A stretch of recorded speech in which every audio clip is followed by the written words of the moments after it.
Sabi nila ang kaibahan daw ng mayaman at mahirap. Ang mayaman takot maging mahirap, pero ang mahirap hindi takot yumaman.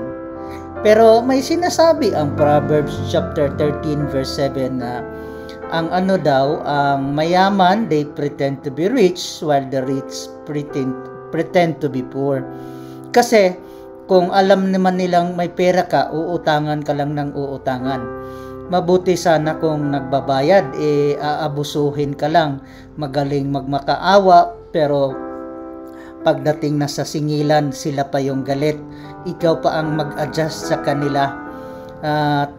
Isa pa, yung mga mayayaman, takot ma-kidnap, takot ma-paransam.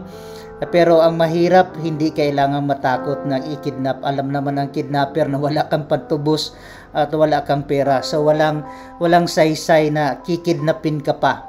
So fair lang. Pagdating naman sa tulog, masarap matulog ang mahihirap, kahit hindi masyadong masarap ang kinakain, mahimbing naman ang tulog. Pero sabi ng Bible, the rich could barely get a good night's sleep. Patas lang, sarap matulog ang mahirap, sarap ang higaan ng mayaman, pero hindi naman sila makatulog ng maayos. Patas kasi ang Diyos kung magbigay. So, totoo yung kasabihan na we cannot have all the good things at the same time.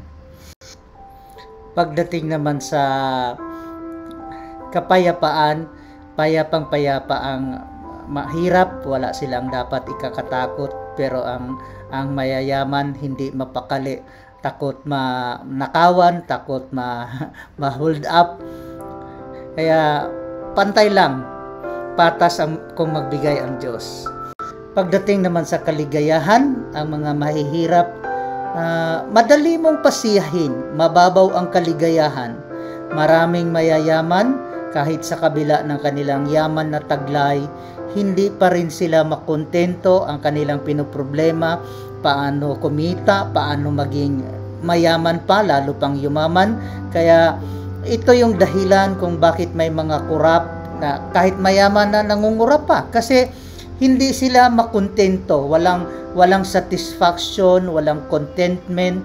Kaya